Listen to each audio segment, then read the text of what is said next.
thanks to the ESD Association for technical assistance in the creation of this training program.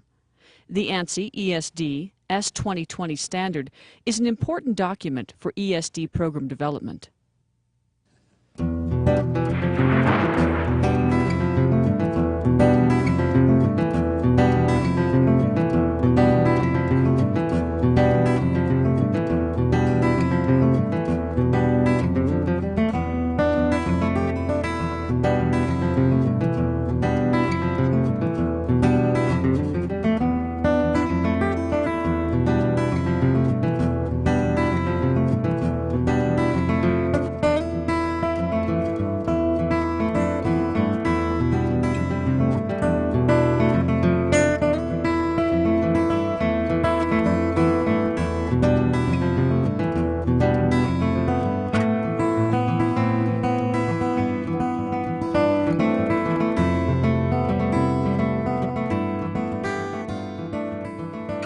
Do you see anything wrong with these pictures? Some of these jobs are being done with unsafe ESD practices.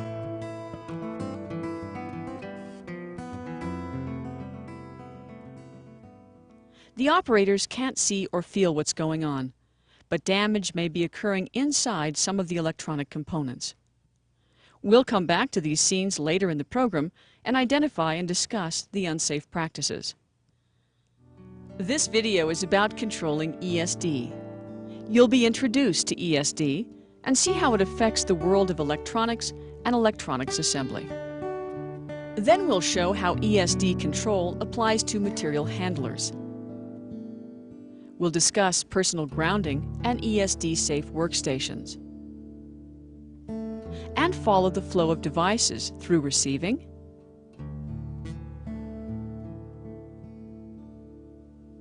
incoming inspection, storing, kitting, transporting to and from the production floor, and shipping.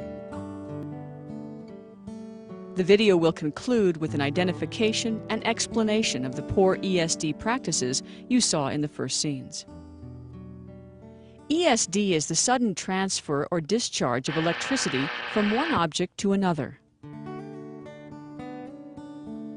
2000 volts is the lowest level of ESD that most people feel.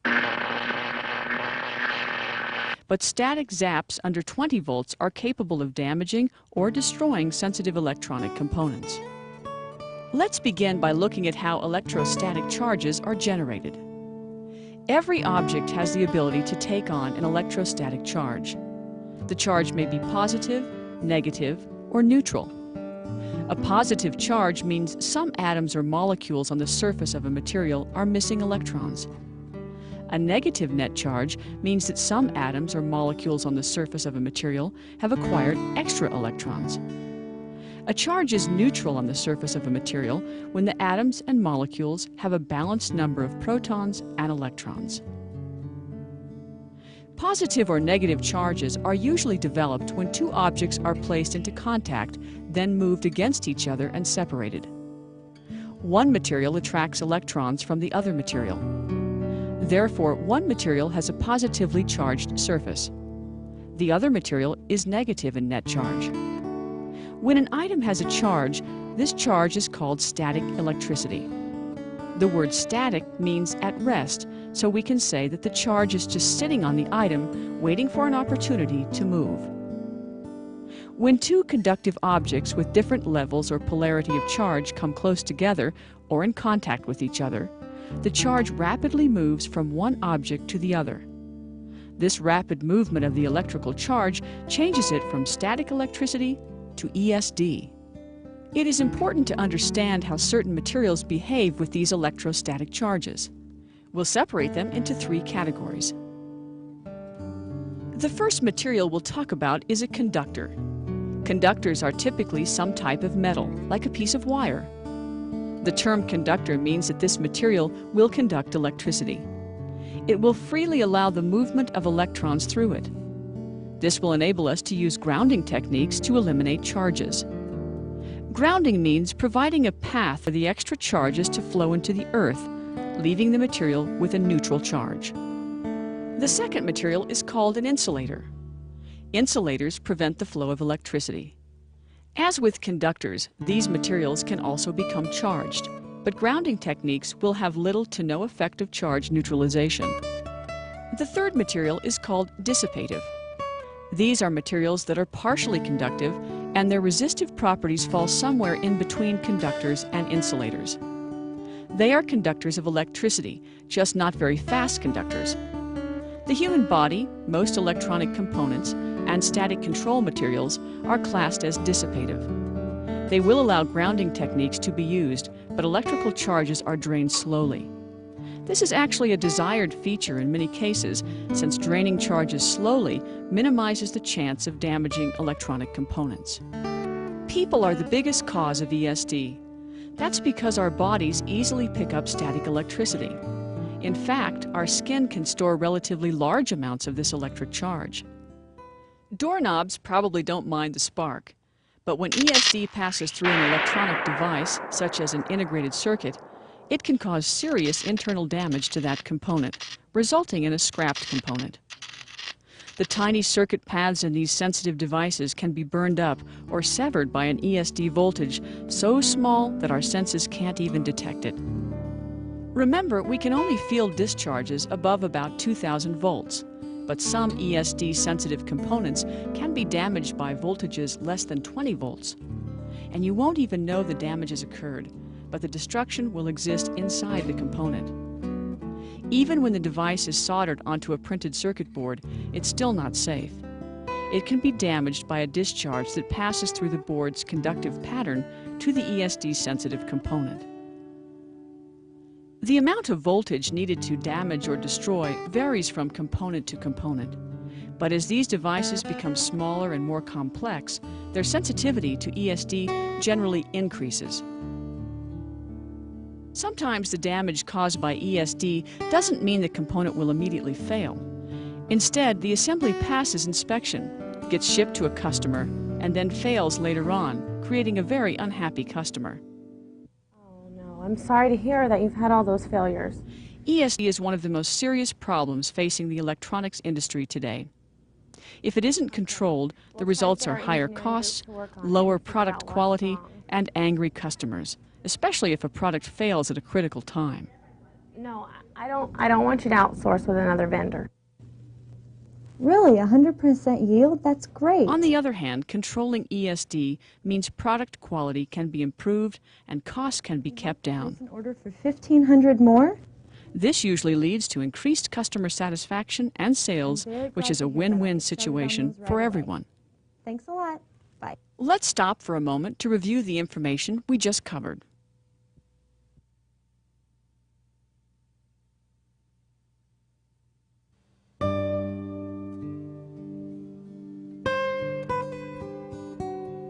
The most important thing to learn about controlling ESD is that we are the most important part of ESD control. In order to reduce the risk of ESD damage to the devices, it's necessary to wear personal grounding equipment. The idea is to drain off charges in a controlled manner before they reach the devices. To do that, all conductive surfaces and our bodies need to be connected to a common grounding point. If a static charge comes into contact with any partially conductive surface, this contact safely channels the charge away from ESD-sensitive devices and neutralizes them into the earth or ground. There are several methods used to drain off charges that we might carry into an ESD-safe area or that we may generate while doing our jobs. The most common are the wrist strap and heel strap, also known as the shoe grounder. We'll look at the wrist strap first. Wrist straps are very effective for any operation where people are seated at their workstations. Shoe grounders are not as effective when seated because people may raise their feet when seated and lose contact with the conductive floor. The wrist strap needs to be worn snugly against bare skin. It should be attached securely to a ground wire with a current limiting resistor and some form of quick connect disconnect. The current limiting resistor provides a slow, controlled drain of any charges to limit the current level and prevent damage when the charge is drained to ground. Shoe grounders are designed to connect your body through your sock to a conductive floor or mat. Shoe grounders are very effective for stand-up operations. This eliminates the problem of a long cord from the wrist strap. Most companies and all industry standards require the use of 2 shoe grounders for standing activities and a wrist strap for seated operations. The strap is adjusted so that one end is in contact with your sock and the other end is in contact with the floor.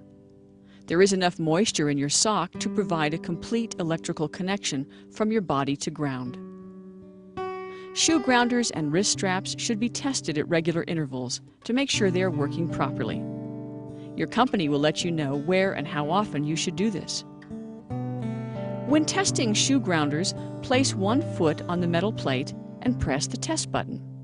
The pass light indicates that the device is functioning properly. Remove that foot and test the other foot. Testing both feet at the same time will not indicate a failure unless both straps fail. When testing the wrist strap, remove both feet from the metal plate and use the opposite hand to press the test button. Shake your wrist to check for intermittent failures. If you experience any problem with personal grounding devices, let your supervisor know immediately. Your company may also require you to wear a conductive smock. Conductive smocks are used to cover static generating clothing and drain any charges to ground. It's important to completely button the smock so no part of your clothing is exposed. The sleeves should never be rolled up to the point where underlying clothing is exposed. When conductive smocks are not provided, you'll need to be aware of what you're wearing. Clothing made of cotton rather than wool or synthetic materials will help control ESD. Also, you should avoid wearing loose clothing that drapes down and may come into contact with ESD-sensitive devices. Let's stop and review the material we just covered.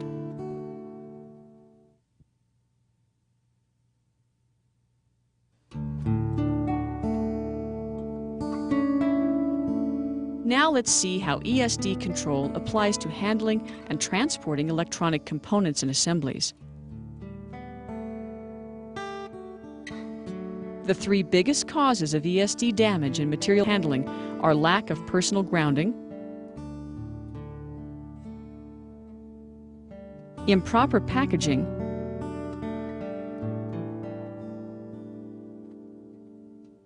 and the formation of charge fields around components and assemblies.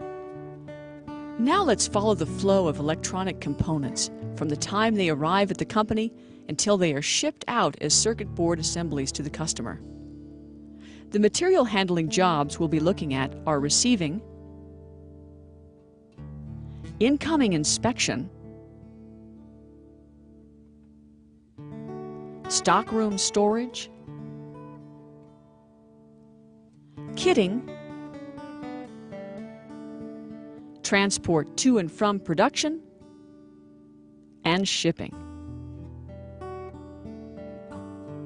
When you take delivery of components, the boxes should not be opened until you are at an ESD-safe workstation and are properly grounded. Although the majority of ESD-sensitive components are in protective packaging, some may not be.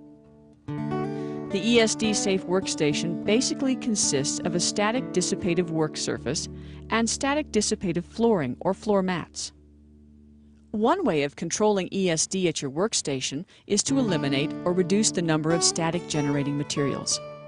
What we're talking about here are common plastics, such as hairbrushes and tape dispensers and paper products.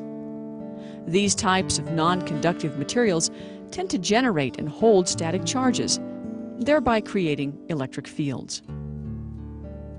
When a charged object, such as these plastic safety glasses, is brought close to an ESD-sensitive device, the electric field causes charge separation in the ESD-sensitive device. If the ESD-sensitive device then comes in contact with the conductive item while exposed to the field, the device can be damaged. Here are some examples of non-conductive materials that should be eliminated from your work area whenever possible. When it is not possible to remove a non-conductive item, an air ionizer may be used to neutralize charges. This machine blows ionized air into the work area to help neutralize any positive or negative charges that accumulate on non-conductive items or items that are not connected ground. In spite of all precautions, ESD-sensitive devices will sometimes become charged. Therefore, it's important that they are not allowed to discharge rapidly, since the rapid transfer of a charge to a conductive surface may cause damage. That's why we use the static dissipative work surface. These dissipative materials conduct electricity, but they do it slowly enough to leave the ESD-sensitive device undamaged. Now that you've seen what makes an ESD-safe workstation, let's get back to the components that have been received.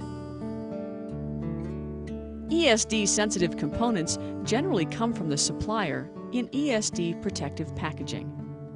The components will be on tape and reel, in tubes, or in trays. There are two categories of packaging available. One type is known as low charging. This may include dissipative and anti-static. The other type is static shielding. The packaging is often a combination of these two types. For example, these ICs are packaged in low-charging tubes that are placed in static shielding bags. In many cases, these components will need to be inspected for count, correct part number, and for damage. This is called incoming inspection. Again, incoming inspection should be done at an ESD-safe workstation with proper grounding. Although it is best not to unseal the packaging, the inspection policy of your company may require that you open packaging and even pick up a component. If you need to handle a component, pick it up by the non-conductive portion of the body rather than the leads. The leads are the most conductive pathway for an ESD event. If you need to set the component down, place the device with the leads down on a static dissipative surface. Don't slide the device over any surface, since sliding can generate static charges. After inspection, it's important to reseal the components in their original packaging. If you've opened low moisture packaging, it may be necessary to reseal the packaging with a humidity indicator and a desiccant. Your company will explain its policy for dealing with environmental packaging. The next step is to store the components that have been inspected. The location of the stockroom will determine how the components are transported for storage. For example, if the stockroom is in the same ESD safe area as the receiving department, then containers and carts simply need to be. However, if you need to go between ESD protected areas, it's important to also utilize static shielding bags or containers. The racks or push carts should be designed for ESD sensitive devices. When storing the components in the stockroom, you need to wear shoe grounders and be standing on a conductive or dissipative floor or mat. The next step in the material handling process occurs when the components are required for production. The gathering of components for a specific job is called kitting. Proper quantities of components are pulled from various locations in the stockroom and are put on a kit cart. Again, you need to be wearing your personal grounding equipment and use ESD totes when required.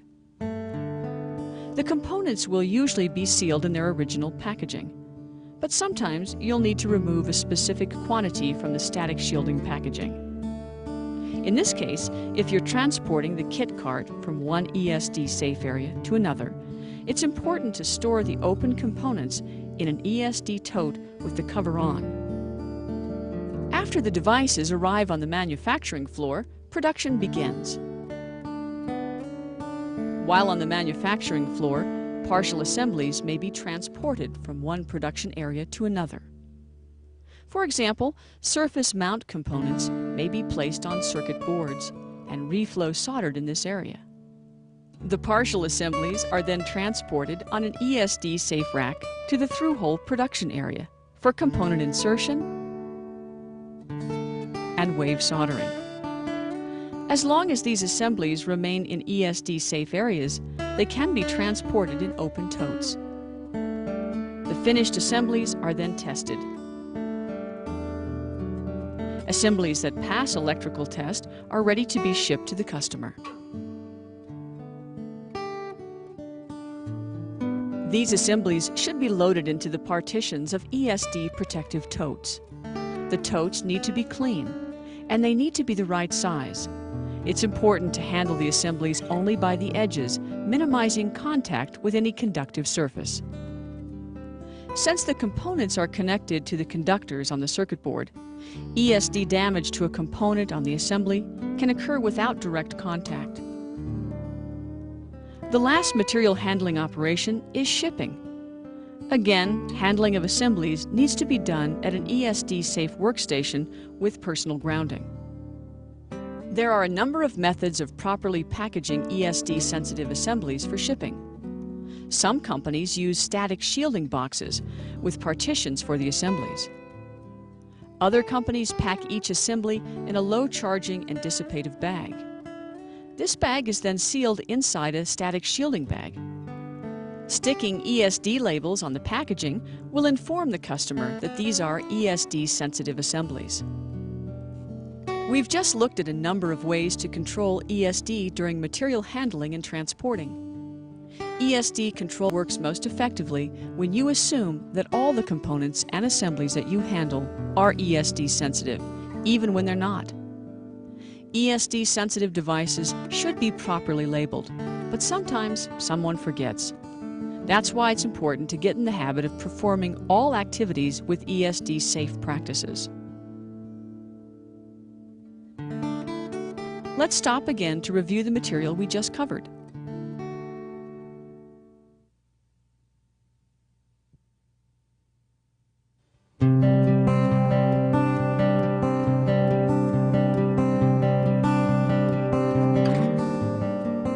Our last section deals with recognizing unsafe ESD practices. Let's take a look at the scenes we watched at the beginning of this video.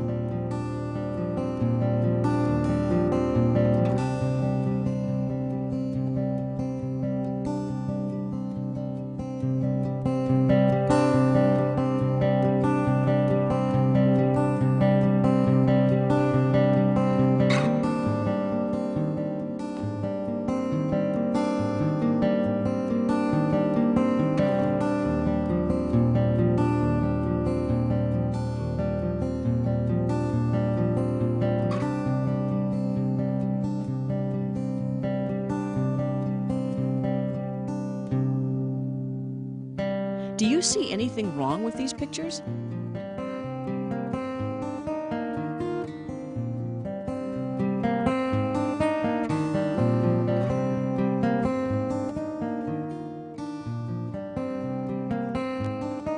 This person isn't wearing any personal grounding equipment.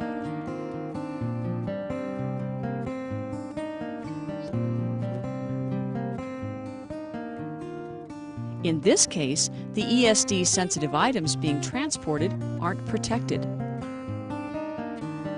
At this workstation, there are non-conductive items near the ESD-sensitive components. These finished assemblies are being packaged in low-charging and dissipative bags, but are not protected by static shielding packaging. This program has presented the details of ESD control for material handlers. First, we discussed static electricity and took a look at how poor ESD practices can affect electronic components. Then we discussed personal grounding and followed the flow of ESD-sensitive components from when they arrive from the supplier until they are shipped out as part of a circuit board assembly. We concluded with an exercise to recognize unsafe ESD practices during material handling. ESD control is your responsibility. It's important to wear the appropriate equipment and to follow the proper procedures for handling and transporting components and assemblies. And you need to report any problems or ESD hazards promptly. In this way, you can make a difference.